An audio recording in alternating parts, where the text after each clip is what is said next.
Welcome to On Our Minds. I'm Dr. Russ Witcher, And I'm Dr. Brenda Wilson. and we are two journalism professors here at Tennessee Tech.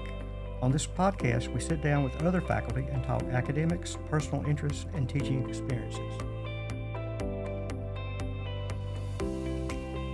Well, all right, on our minds today, we're speaking with Graham Kash, Professor of Communication here at Tennessee Tech.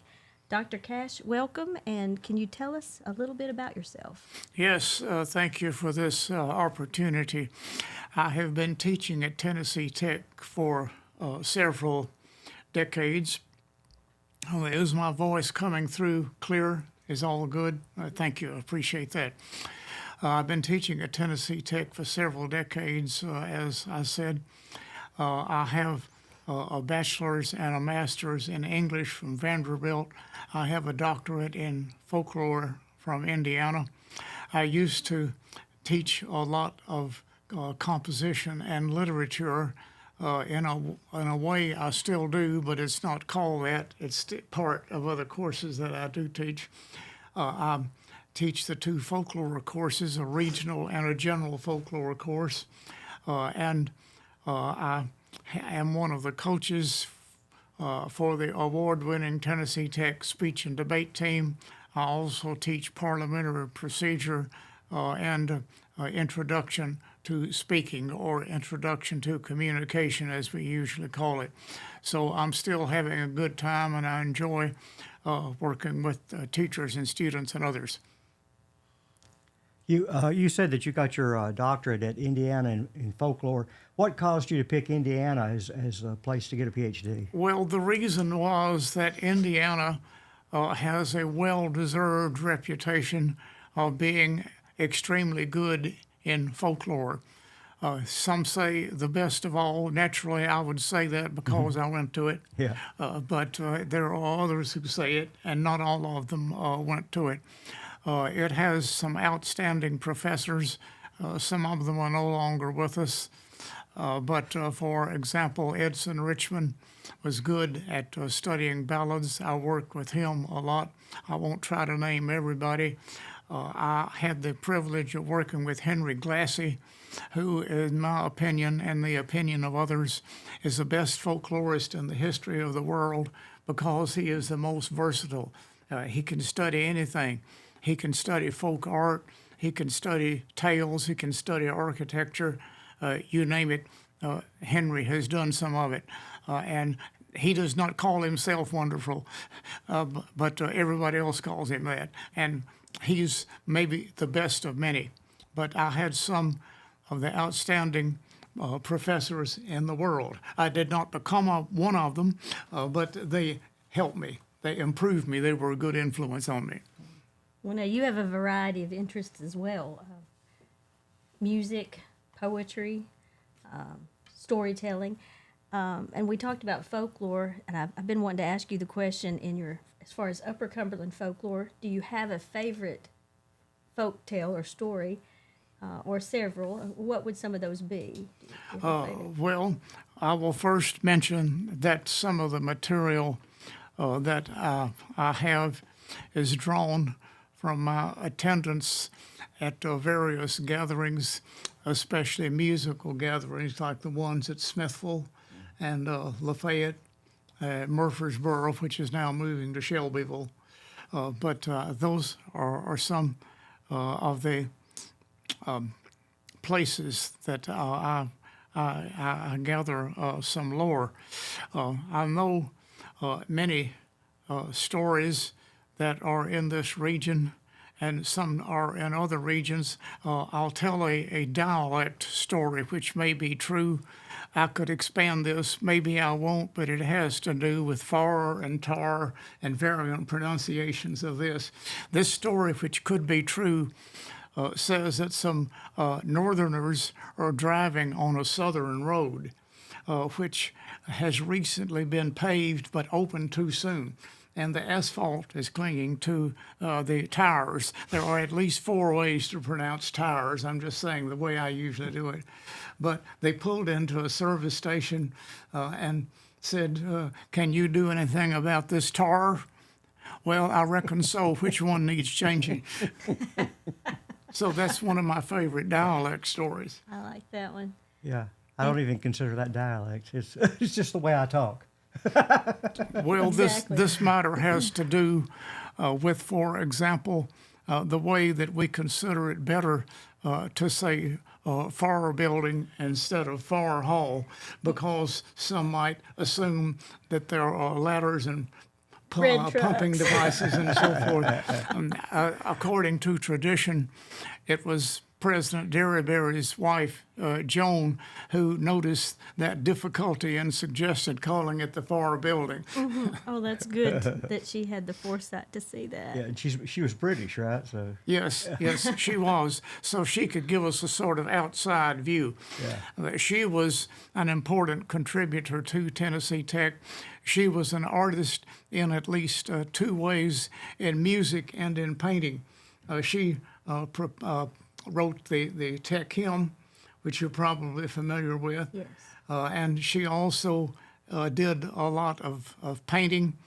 And one of her paintings was called The View from Howard Johnson's, as it was called, the restaurant and motel at that time. It's now called the Alpine because somebody from Switzerland is running it and likes to think of his home place. But at that time, it was called Howard Johnson's, and Howard Johnson's is a chain, as you probably know. There are the other Howard Johnsons. And according to tradition, somebody said, well, the vegetation, am I talking too fast? Am I all right? You're great. Yeah. All right. Well, there's a story like this. Someone said, well, the vegetation around Howard Johnson's could have grown up, but this doesn't look quite like the view from Howard Johnson's. And somebody said, well, we have a bit of artistic license. This is the way that Howard Johnson should look. And it is up on an Yeah. incline, so that's good. You mentioned that you'd been at Tech for several decades. Tell us how, in your opinion, higher education has changed in terms of the administration, in terms of the students. What have you noticed during that time? Well, when somebody asks me that question, I'll give a quotation from French. I can speak French, and I've taught in France. I keep forgetting which French author said this, but I'll give a quotation and then translate it. It says, plus ça change, plus c'est la même chose. And that's often translated as the more things change, the more they remain the same. I cannot say that there is a great difference, even though we have maybe 2.5 times as many students here as we had when I first came. I don't have 2.5 times as many students. We just have more teachers to take care of the students. I find many more similarities than I do differences. Most of the students are good. Most of them are trying hard. And there are a few lost sheep who wander off, but most of them are good. I just don't see any great differences in what I'm doing. Now, we have some programs, doctoral programs, and others that we did not have when I came here. But most of what is added, I'm not directly involved in. What I'm doing is much the same as it's always been. Of course, I try to keep doing it better. All right. Yes, you were a Fulbright scholar in France. Yes, that I, correct? I received a Fulbright teaching fellowship. Teaching fellowship, I was there for 10 months as a Fulbright professor in literature. Again, slow me down if I'm going too fast. I'm all right. Well, that was at the University of Bordeaux, which is about 300 miles southwest of Paris. And we were in Bordeaux most of the time. We did visit Paris and London and Berlin and other places, but I was there most of the time. And what impressed me about the students was, first of all, I was in what we would loosely call an English department, and I'd speak French in everyday conversation around town. But they liked for me to speak English most of the time because it gave them a chance to practice their English. And most of them were quite good at English with an English accent, which is natural British accent because they were close to that. So I would be teaching in English most of the time. It was a lot like the time that I was studying French here, only in reverse. I did not have a major in French, but I had a minor in French and kept up an interest in it. And we would give speeches in French in class. We'd write exams in French. And of course, we made some mistakes, but that's all right. We had fun and learned something. So it was that situation sort of turned around. And I found that the students were quite well prepared. The way the educational system is set up, it was more like teaching juniors and seniors than it was like freshmen and sophomores. It was the education there is a bit advanced over ours, and so when they're at the university, it's almost as if they've already had 2 years of what we would call preparation there. Well, and you've, as you said, you coached the award-winning speech and debate team here at Tech. Yes. At what point in your life did you get interested in speech and debate? Was that earlier as a high school or college student, or after? Well, I got interested in speech and debate because I was on a speech and debate team myself. And there was a need here to have someone to go ahead and do it, and I was familiar with it, and I went ahead and did it. We carry on the tradition of Herman Pinkerton, who founded the team in 1930. Some say something was stirring as early as 1920, and he was born in 1893. And I had the privilege of knowing him. And some might say, well, how is that possible? Because he lived to be 100 years old. Mm-hmm. So his later time overlapped with my earlier time. And we try to carry on his good tradition. We do two kinds of speaking. We do debate. We also do what we call individual events, such as impromptu and humorous. Some of it you have to put together on the spur of the moment. Some of it you can prepare and practice. It depends on what kind of speaking that you're doing. And we used to go actually in person to various colleges, and sometimes we still do. But on account of the virus, there was a growth in the, let's say, electronic means of holding tournaments. And so now it's a mixture. Some are electronic tournaments, and some we actually go to, like we have actually been to Murfreesboro, Middle Tennessee. The last several years we've been to Pellissippi, which is close to Knoxville. And the in-person tournaments, I think, are better in themselves, but we have a mixture of tournaments at this time.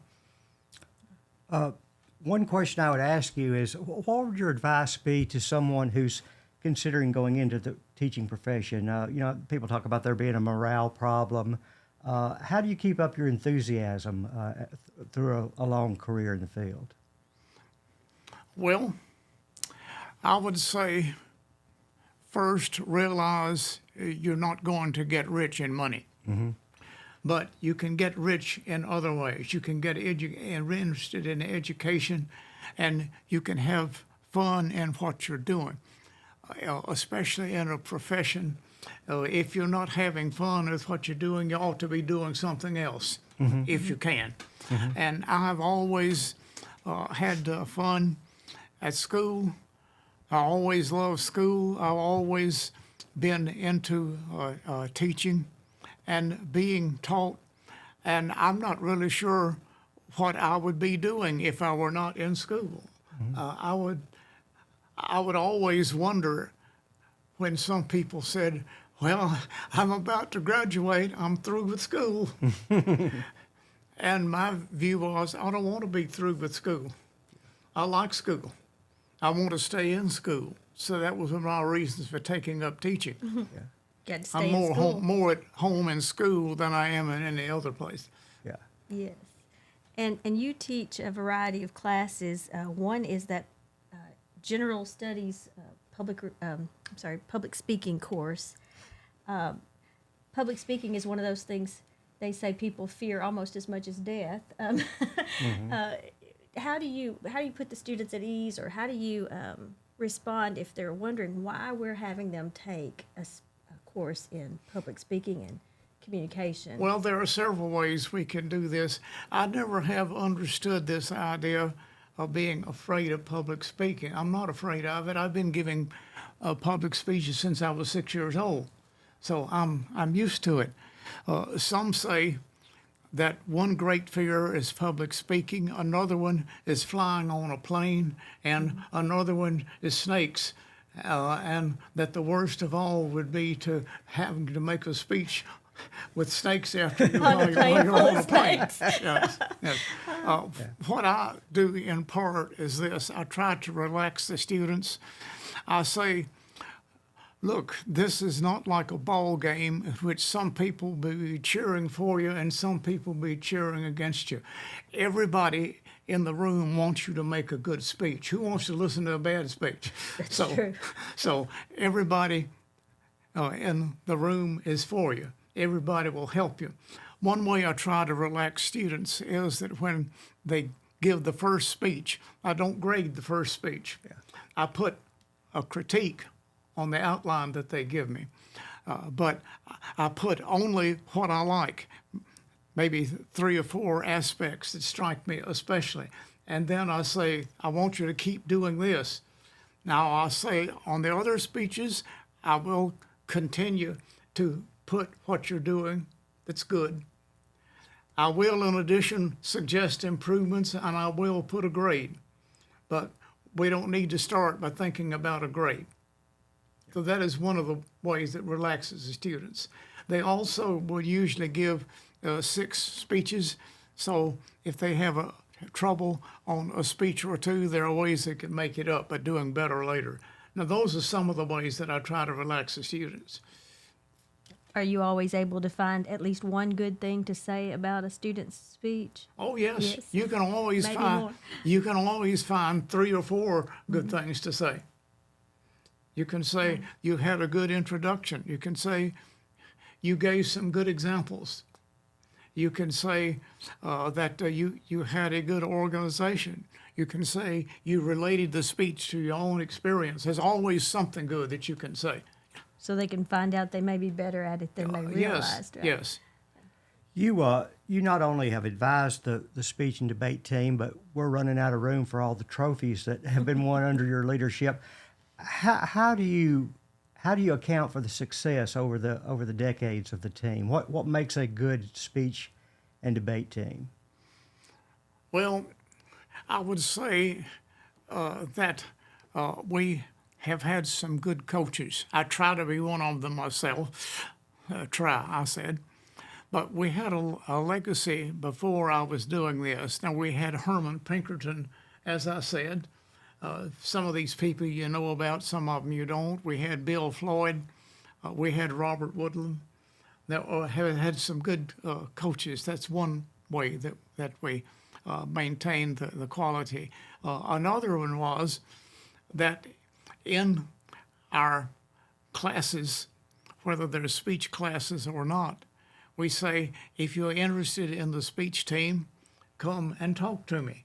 My office is on the 3rd floor of Henderson Hall. I'm notorious. Everybody knows where I am, and I'm there a lot of the time, especially Monday and Wednesday, so come and talk to me.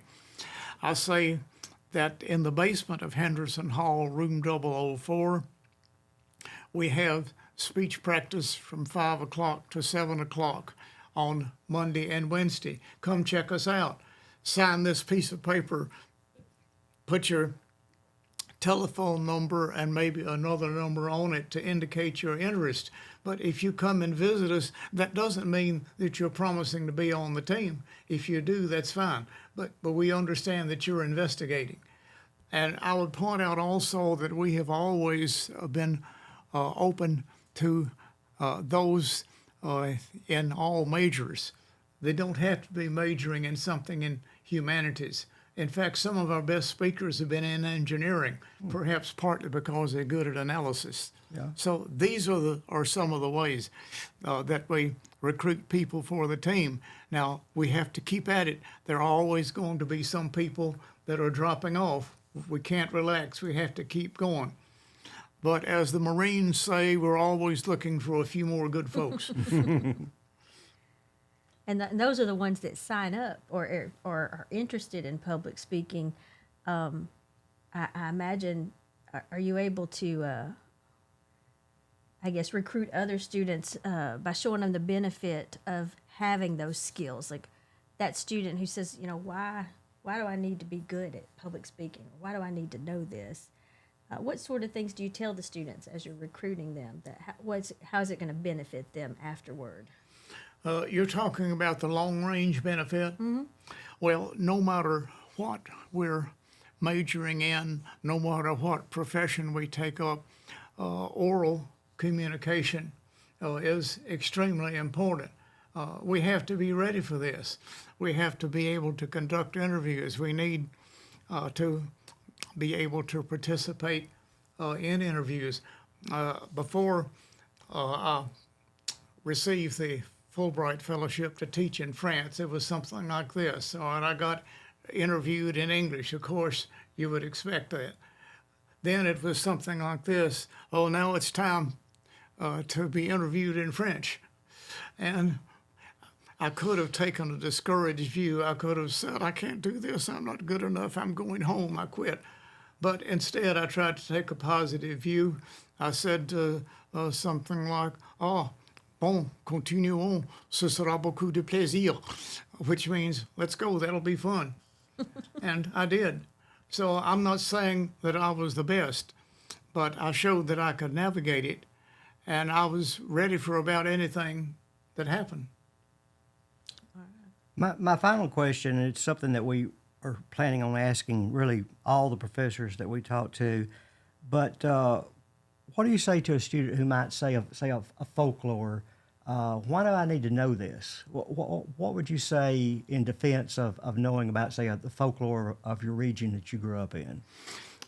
If you're going to be in a profession such as English teaching, such as sociology teaching, it is obvious that there is an overlap with folklore. But suppose that is not the case.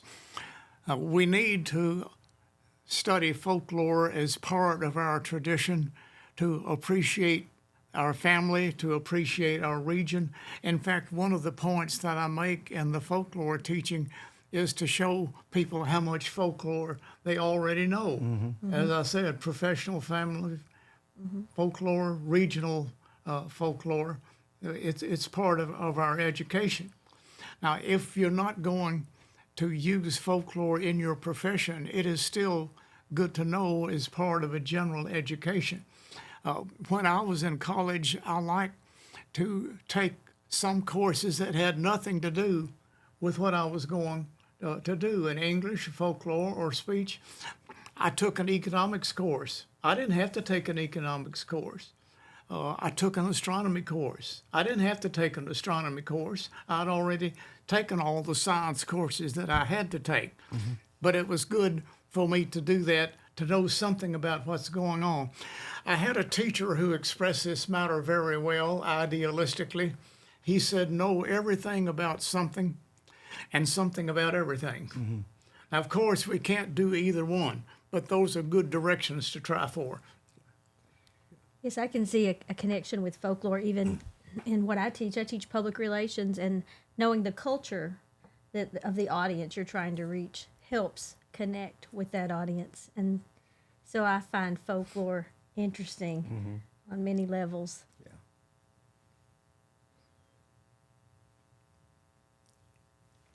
I don't know what have we asked everything we want to? Well, probably in the allotted amount of time that we have, but we could listen to stories. Yeah, we do what we call extra credit time, where we just sort of chat informally and leave it going. We've asked some of our other guests, what is the most surprising or odd Well, thing that might have happened in the classroom as you've been you've taught for many years, so I'm sure you have a lot of stories, but are there any you'd like to share of anything well, odd? I'm going to tell you a story about my own experience, and then I'm going to tell you a second or third hand story from the Smoky Mountains. Okay. From my own experience, when I was a graduate teaching assistant at Indiana, a student brought me an apple. That was an apple for the teacher, Okay. and I ate it. It was good. Okay. Yes, it did not contain any harmful substance, You didn't get sick, anything so like that? I appreciate it. That was Now, nice. the other one I'll tell is from the Smoky Mountains. The rangers in the Smoky Mountains will tell you some interesting stories. Now, it's always good there and the state parks and elsewhere to talk to the rangers because they know what they're talking about and they know how to present it. They have to give speeches about it every day. Right. So one of the rangers had trouble with somebody who was a bit off on his geography. He said, the inquirer said this, that which is the way to Mount McKinley? Denali. So Quite a ways. maybe the conversation then went something like this. Well, you go up the Northwest Road a ways, about 2,000 miles, and you come to a big settlement called Seattle. You're going to want to drive, right? And then you hang a half dog leg left and go 2,000 mile more, and there it is. Denali, the Indians call it, the great one, Right. 20,000 feet, the highest mountain in North America. You can't miss it. Yeah. What mountain do you think he was meaning to refer to when he said McKinley? We don't really know. He may have been talking about the highest mountain in Tennessee, which is Clingman's Dome. Yeah. And that gets garbled too. Some people will call it Hangman's Dome and Clinchman's Dome and Clinchman's Dome and so forth. Now, that is the highest mountain in Tennessee. It's on the border of North Carolina. It's probably the second highest mountain in the Appalachians, little below Mount Mitchell, which you Yeah. can see. been there. I was going to guess maybe Mitchell was what he meant. Mitchell is the instead of- highest one in the east. Instead of McKinley, Yes. then maybe Mitchell, Yeah. the M. In North Carolina. Maybe. You can drive up to 6,300 feet. And then if you want to get the other 300 feet, you have to walk. And you go up 300 feet in half a mile. Yeah. And if you're in good health, it won't hurt you, but you'll feel it. You may have to stop a time or two. Yeah. When I was there, we were above the clouds. That's Yeah. how high.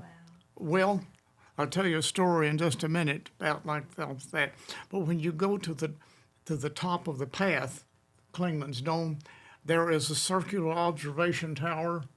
You walk to the top of it, and you will see markers that say that way is Knoxville, that way is Mount Mitchell, that way is Mount Guyot, and so forth. And I'm familiar with this.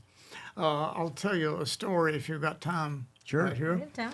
All right, this involves the military department at Tech, and it goes something like this. We had a cold spell some years ago. It got down to this is the first week in June. It got down to 50 degrees in Nashville, maybe 45 here, and in the high Smokies, like Clingman's Dome and Mount LeConte, it got down to 30 and snowed. And that was the first week in June. And so they pulled a little joke on somebody at the military department. Somebody else told me about it. It went like this. Somebody said, well, Captain, that I understand that you're going to get a promotion. What? A promotion? Well, how do you know? Well, I heard the colonel say you'd get a promotion when it's a cold day in June. And there it is. Well, Well, thank you for yes. spending time with us. So we really appreciate you coming and sharing your experiences. Well, I appreciate the opportunity. Yeah, good stories.